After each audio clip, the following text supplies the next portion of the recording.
As someone who's never read any of the Percy Jackson books as a kid, I was really excited to finally be immersed into this world. All of my friends were hyping this book series and clowning on me for never reading the books and having no childhood. Well, I'm sorry, I was too busy taking advantage of the 2008 housing crisis and investing into property, so I guess it was worth it. I dropped 200 racks on this car, and I'm only 9 years old. And if you're a longtime fan of the Percy Jackson books, then you must have been pretty excited to see this new reboot of the series too. While I'd never read the series, seen the movies, and know little about Greek mythology, I've heard a lot about all three, and did extensive research after the fact to definitely tell you that this new Percy Jackson reboot sucks. If you don't like it, I'll find you. So basically, the show revolves around Percy Jackson and his friends on the quest to return Zeus's lightning bolt before a week-long deadline expires, therefore starting an all-out war amongst the ominous Greek gods. Is what the show is supposed to be about, and what the book was about, but completely neglects all of these story points. First off, Percy, or Walmart Greg Heffley, is the only capable actor in the entire show. While Annabeth and Grover have one-dimensional performances with no emotion in their voice, you're just forced to watch Percy carry every scene on his back, which normally would have been fine if the story had been told from his perspective, like it was in the book. But for some reason, the show puts emphasis on Grover and Annabeth's perspective, including entirely new scenes and sometimes even changing things directly from the book just to do so, which in most cases would be fine. Except that other characters are not fun to watch, nor do you really care because it removes all suspense from the show. Grover is really cringe and annoying, and also the biggest snitch ever. Percy had told me earlier in the day that he wanted to get back at Nancy for all she'd done to us. Grover? Well, Annabeth is really bland and dull in all of her scenes. Annabeth was a much more compelling and competent character in the book, while Grover was way cooler in the movies, which were so bad that nobody should ever have to say that.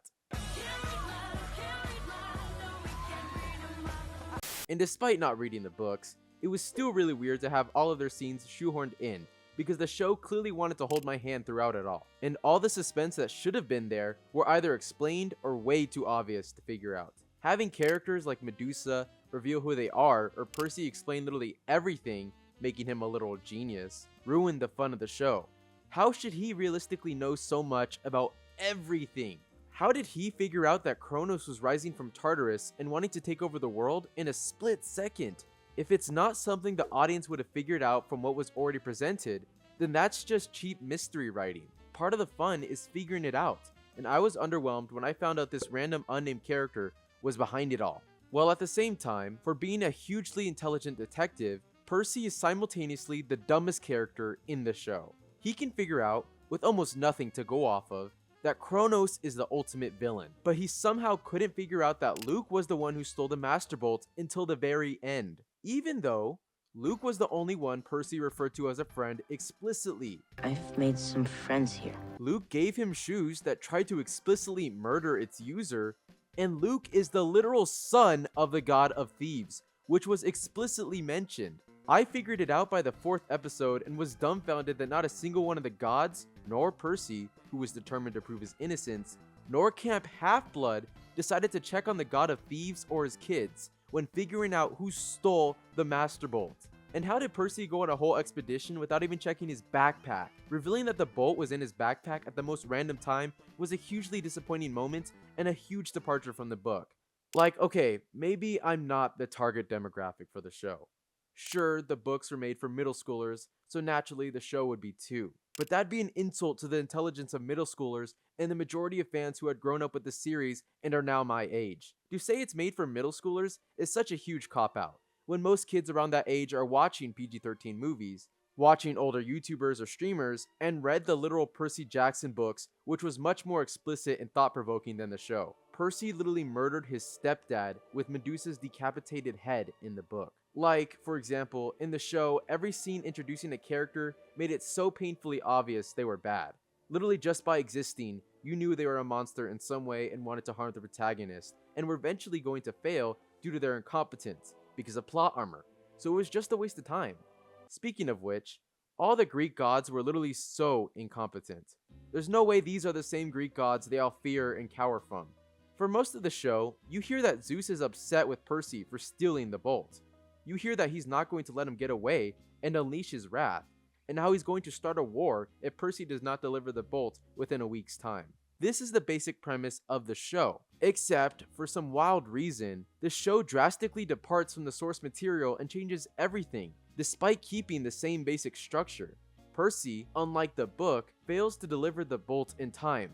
Therefore, a war in Olympus should have ensued by Zeus, which is what would have happened if competent people wrote the show. But for some reason, despite the deadline being passed, Percy still returns the bolt to Zeus just as normally with zero consequences, which in turn reduces the importance of the deadline and the plot of the show, the Master Bolt's significance, and the threat of the gods themselves. While Zeus is hyped up to be an imposing, omnipotent figure, in reality, he lets a 12-year-old boy step all over him with no repercussions. Ares is supposed to be the literal god of war, but loses at every chance to a 12-year-old boy with a ballpoint pen. And Hades is supposed to be a feared, menacing god of the underworld, but in reality, he's a downright laughable goofball who looks like he frequently watches the Magic Mike movies. And the huge war amongst the gods that Zeus spoke of was resolved in a minute, just by Poseidon saying he surrenders. So what was the point of everything in the first place? There were zero stakes. Like Hades was pointless in the long run and contributed nothing. Ares was more significant than the god of the underworld. The underworld, which is ironically located in Hollywood. Wait, maybe the writers are more self-aware than I give them credit for. But seriously, why is the show about Greek mythology located in America? In the book, it explains this by stating Olympus moves westward with time. But this reason was not even mentioned in the show, so I was confused until I had to look it up. The show really does pick and choose what to incorporate from the book and what to change. Like the smallest changes that seem trivial were actually important within the novel. The most likely reason for these changes is time. They're rushing through a 400-page book in 8 40-minute episodes and throwing stuff in just to nostalgia bait fans, when in reality, the show should have been a lot longer with more runtime to truly flesh things out. And let me acknowledge the fact that Rick Riordan, author of the books, heavily worked with the show and endorsed the project. He even stated to the fans that the show would be a true adaptation done right. And I gotta say, along with several other fans, he was wrong.